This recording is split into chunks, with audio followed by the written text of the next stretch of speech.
Globally, there is a general view that healthcare is broken. Particularly, there is no continuity of care, with the cost of healthcare skyrocketing, but healthcare delivery outcomes are taking a hit. When will that madness ever end? And a large part of the problem is because most healthcare technology systems don't speak to each other. Enter Odesso, who is on a mission to build interoperable systems from a first principles approach. Hi, everyone, and welcome back to the AIP podcast.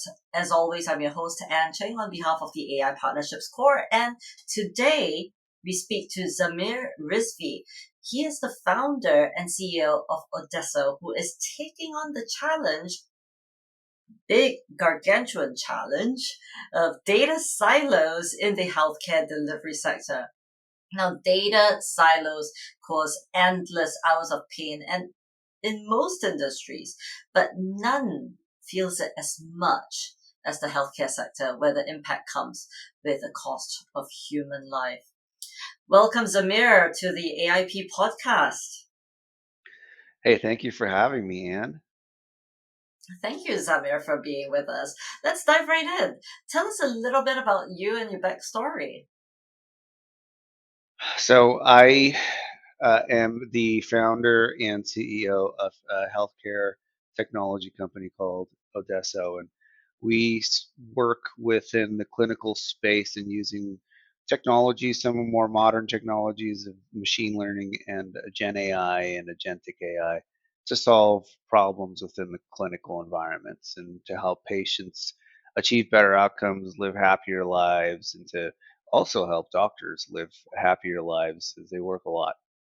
And there's a lot of administrative burden. And finally, to help healthcare companies get reimbursed more for fair work and good clinical outcomes that they're able to deliver for their patients. I had a firsthand experience of just the impact of small changes in healthcare when I grew up in in the East, right? I grew up in Saudi Arabia, which is developing a healthcare system, developing kind of a environment for how to govern with healthcare and also deliver patient outcomes within the private and the public setting. I had then moved to the third world, which beautiful country. I love it. It's my native country, Pakistan, and I lived there for a little while. And just to see firsthand the outcomes that can be achieved with small tweaks within the healthcare philosophy and the theories that you apply to disseminate healthcare impacts hundreds of millions of lives and improves the outcomes of so many patients. And so, having that pretext as exposure, I studied electrical engineering. So I'm actually not a physician or a health practitioner by any means. But my first exposure to data being stuck, right, was in Canada at a company called BlackBerry. That I'm, if you're maybe Gen Z, you may not know what it is, but the millennials know what BlackBerry is very well, and anything beyond that. BlackBerry experienced hyper growth, and in that hyper growth around 2008, 2009, um, they did a lot of acquisitions, and a lot of acquisitions. There were a bunch of silos of data coming from various different companies, and what happened was the growth and trajectory was so strong, but their data was trapped in these silos. And so part of the work that I did with BlackBerry was installing systems to be able to have that data interoperability. And so I learned that early on in my career. And then ever since then, as an engineer, you look to solve the biggest problems, right? In Canada, when you graduate from engineering, you at the ceremony at your graduation, you're presented with this ring made of iron, and it represents the iron from a bridge that collapsed and affected so many lives because of the engineering that went into it. And it's a consistent reminder when you wear that ring as an engineer from Canada that you have a big responsibility and you have the toolkits to make vast changes, so be responsible with it. And that's where I started looking at impact. my whole measure of when I wake up in the morning, when I pursue my professional um, uh, goals and ambitions, it's all around impact. It's not necessarily about money, not necessarily about profit, not necessarily about compliance. It's more about impact. How much can I change people's lives? And that's how I landed here. That's amazing. And that really is the basis of your first principles approach to why you landed in healthcare. But let's talk healthcare. What is the problem you're solving for and why is it important? Can you talk to our audience about how you've managed to solve this? So, healthcare is afflicted by the same problem that I just described of data silos. For example, very simple example is my mom, who's 81, and she's suffering with a slew of medical conditions. She was in Texas 3 weeks ago. And was hospitalized for some things and saw a bunch of doctors, did a lot of blood work, a lot of x-rays, a lot of medical data that became, let's call it silo number one. Then she came out to Arizona, which is where I live, and she had some issues, and we had to take her to the medical system in Arizona. And when we showed up, clean slate. What's your name, ma'am? What's your date of birth? Tell us what's going on, right? And then, while she already has, 300 pages of medical records, just 3 weeks ago in Texas, just across the border to Arizona, we all start fresh. And that is in the first world, I'd frankly say it's unacceptable, right? Especially since it's not a technological gap. And that's not at all. It's a compliance regulatory framework and a privacy enforcement gap that I think is easily solvable by putting the right controls and security measures in place. Just because there's a higher threshold of privacy compliance and security around the data doesn't mean it just stops, right? It doesn't mean you stop exchanging data. And so that's the biggest problem that I think the healthcare industry has faced over the last decade, and we're actually getting out of it. And that's a problem that Odesso is solving. Not only that, I mean that is a problem, but that's something that having the 20 years experience that I've had in telecommunications, pharmaceuticals, finance, insurance, to be able to break those data silos down. That was a very easy problem to solve for me. It was more about establishing trust. It was a soft currency. I didn't use any of my engineering skills there. It was about trust and establishing that. But now we're on the cusp of newer technology, right? So about 5 years ago, taking, for example, Anne, your medical record and being able to see trends, sorry to pick on you, seeing trends. For example, in a very simple thing like how's your BP been progressing? I wear this Whoop thing. It measures my heart rate. I've noticed that my resting heart rate's increasing over time, right? And those are small trends that you can start seeing that a doctor may not have the time, or their staff may not have the time to look to entire through your entire historical record.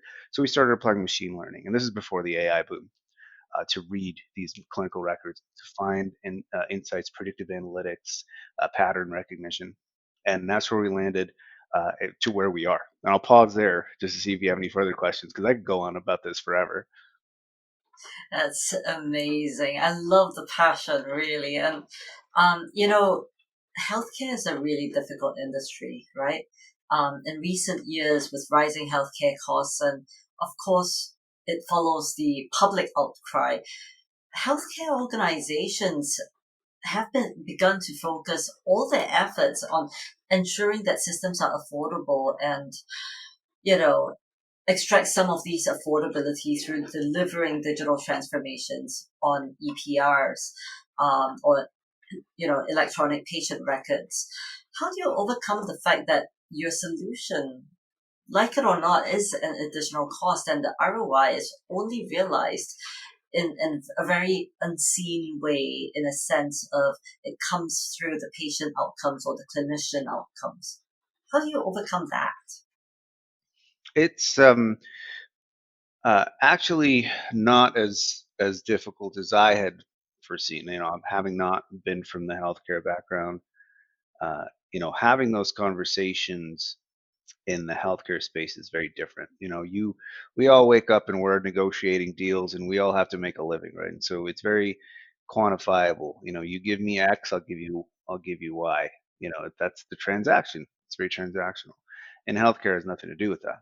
It's about compliance, safety, and patient outcomes, right? And so there's no customers. I think it's a misnomer to be calling anyone that we work with a customer, because it's patients, right? So the frame is different. You're talking a different language. Your intentions are very different.